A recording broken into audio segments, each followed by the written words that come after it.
అయ్యా మోడీ అభివృద్ధి అంటే ఇదిగో అని అక్షంతలు పంపిస్తున్నారంటూ తెలంగాణ పంచాయతీరాజ్ గ్రామీణాభివృద్ధి మహిళా శిశు సంక్షేమ శాఖ మంత్రి సీతక్క తెలిపారు. ఆదిలాబాద్ అసెంబ్లీ నియోజకవర్గంలో ఇన్ఛార్జి కంది శ్రీనివాసరెడ్డి నేతృత్వంలో జయనద్లో నిర్వహించిన ప్రచార కార్యక్రమానికి ఎంపీ అభ్యర్థి ఆత్రం సుగుణతో పాటు ఆమె ముఖ్య అతిథిగా హాజరయ్యారు. జేఎన్ఎస్ సెంటర్లో తన ప్రసంగంతో శ్రేణుల్లో జోష్ నింపారు. జయనద్లో ప్రజలకు కాంగ్రెస్ అంటే విపరీతమైన అభిమానమని, ఇంతమందిని చూస్తేనే అర్థమవుతుందని స్థానికుల్లో ఉత్సాహాన్ని నింపారు. బీజేపీ మాట్లాడితే మా రాముడు మా దేవుడు అంటుందని, మరి ఇక్కడ ఆలయాలు ఎందుకు నిర్మించడం లేదని ప్రశ్నించారు. దేవుడి గుడిలో ఉండాలి, భక్తి గుండెల్లో ఉండాలన్నారు.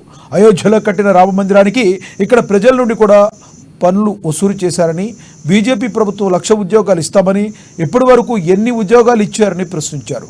సామాన్య వస్తువులపై పన్నులు వేసి భారం పెంచిందని విమర్శించారు. మహిళల ఖాతాల్లో డబ్బులు జమ అవుతాయని ఆశపెట్టి రూపాయి కూడా వేయలేదన్నారు. ఇక మాజీ సీఎం కేసీఆర్ మిగులు రాష్ట్రాన్ని అప్పుల పాలు చేశారని బీఆర్ఎస్ ప్రభుత్వంపై కూడా విరుచుకుపడ్డారు. కానీ కాంగ్రెస్ ప్రభుత్వం చెప్పింది చేస్తుందన్నారు. పేదలకు భూములను పంపించింది కాంగ్రెస్ అన్నారు. కాంగ్రెస్ పార్టీతోనే అభివృద్ధి సాధ్యమన్నారు. రాష్ట్రానికి తెలంగాణ ఇచ్చింది కాంగ్రెస్ పార్టీ అని, అలాంటి కాంగ్రెస్ కేంద్రంలో కూడా ప్రభుత్వాన్ని ఏర్పాటు చేస్తే దేశం మరింత అభివృద్ధి చెందుతుందన్నారు. ఆదిలాబాద్ అభివృద్ధిని తన భుజాలపై వేసుకుంటానని హామీ ఇచ్చారు. అందరూ చేతి గుర్తుకే ఓటు వేసి ఇక్కడ ఎంపీ అభ్యర్థి ఆదివాసీ బిడ్డ ఆత్రం సుగుణను భారీ మెజారిటీతో గెలిపించాలని కోరారు. దేశంలో కాంగ్రెస్ ప్రభుత్వం ఏర్పడ్డాక అభివృద్ధి జరగకుంటే ప్రశ్నించండి అన్నారు.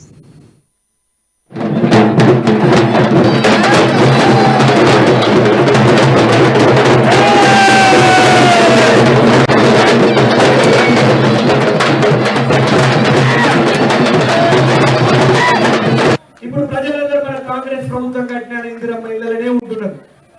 ఈ జయనద్ గ్రామం నుంచి నేను ఒకటే చెప్తా ఉన్నా, మన ఆదిలాబాద్ ని మనమే కాపాడుకోవాలా. ఎప్పుడైనా గాని మన బిడ్డల భవిష్యత్తు కోసమైనా గాని ఇప్పుడు ఒక్కసారి ఒక అవకాశం వచ్చింది. జోగు రామరెడ్డి, పాయల్ శంకర్ ఇద్దరిని కలిసి దెబ్బ కొట్టే అవకాశం వచ్చింది. ఈసారి సుగుణక్క కోటేద్దామా వద్దా? నేను ఒకటే మాట చెప్తున్నా, గుడం నగేష్ గారు, మీకు ఓట్లు అడిగేటువంటి అర్హత ఉన్నదా లేదా మీరే నిర్ణయం తీసుకోండి. అందుకనే ఒక గరీబోళ్ళ బిడ్డ ఆత్రం సుగుణకు ఒక గవర్నమెంట్ టీచర్, ఆ టీచర్ ఉద్యోగానికి రిజైన్ చేసింది. చిన్నప్పుడే తండ్రి చచ్చిపోతే ఇంట్లో పెద్ద బిడ్డ మన పుట్టిన బిడ్డ, చిన్నప్పుడే తండ్రి చచ్చిపోతే కష్టపడి చదువుకున్నది, BA చదువుకున్నది, MA చదువుకున్నది, గవర్నమెంట్ జీతం చేసింది. భార్య భర్తలు ఇద్దరు గవర్నమెంట్ టీచర్లే. తన గవర్నమెంట్ టీచర్ ఉద్యోగానికి రాజీనామా చేసి మీ ముందుకు వచ్చింది. మీ ముందుకు వచ్చి ఒడి నింపుమని ఒడి జాపుతున్నది. ఒడి నింపుదామా వద్దా? ఎంతమంది ఒడి నింపుతారు? ఒడి నింపుదామా? ఈ బిడ్డని గెలిపిద్దామా?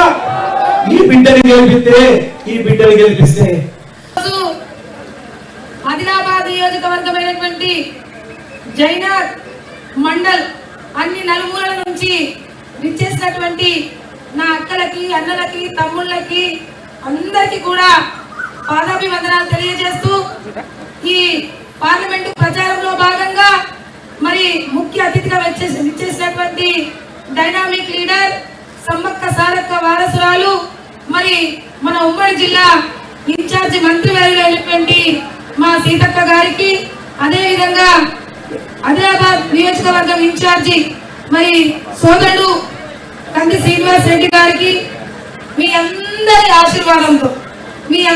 ఆశీర్వాదంతో సోనియమ్మ గారు, రాహుల్ గాంధీ గారు, రేవంత్ అన్న గారు, సీతక్క గారు, ఇక్కడ కంది శ్రీరన్న గారు అందరూ కూడా ఈ ఆశీర్వాదాలతోటి, మీ అందరి ఆశీర్వాదాలతోటి మరి ఈరోజు ఆ కాంగ్రెస్ పార్టీ ఒక పార్లమెంట్ అభ్యర్థిగా నిలబెట్టింది అంటే మీరందరూ కూడా ఆశీర్వాదాలు ఇచ్చిండ్రు. కాబట్టి ఈ రోజు నేను ఆదిలాబాద్ కాంగ్రెస్ పార్లమెంట్ అభ్యర్థిగా ఉన్నాను.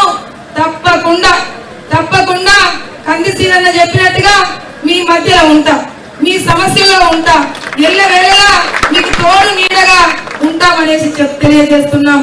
మీరిప్పుడు మమ్మల్ని గుండెల్లో పెట్టుకోండి, తర్వాత మీ అందరినీ గుండెల్లో పెట్టుకొని చూసుకునేటువంటి బాధ్యత మేమందరం తీసుకుంటాం.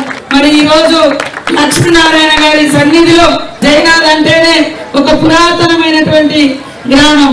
ఈ గ్రామంలో మరి వెలిసినటువంటి దేవుడు లక్ష్మీనారాయణ స్వామి.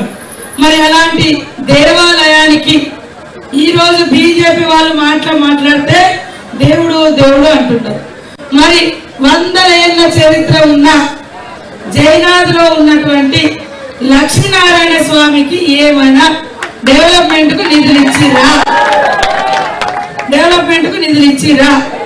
మరి 10 ఏళ్ళు అధికారంలో ఉండి వాళ్ళు అయోధ్యలో రామాలయం కడతామని చెప్పి, అయోధ్య ఎక్కడ ఉంటుందో చాలా మందికి తెలియదు, ఆయన ఇంటింటికి వచ్చి చందాలు రాసుకొని పోయి అయోధ్యలో కట్టారు.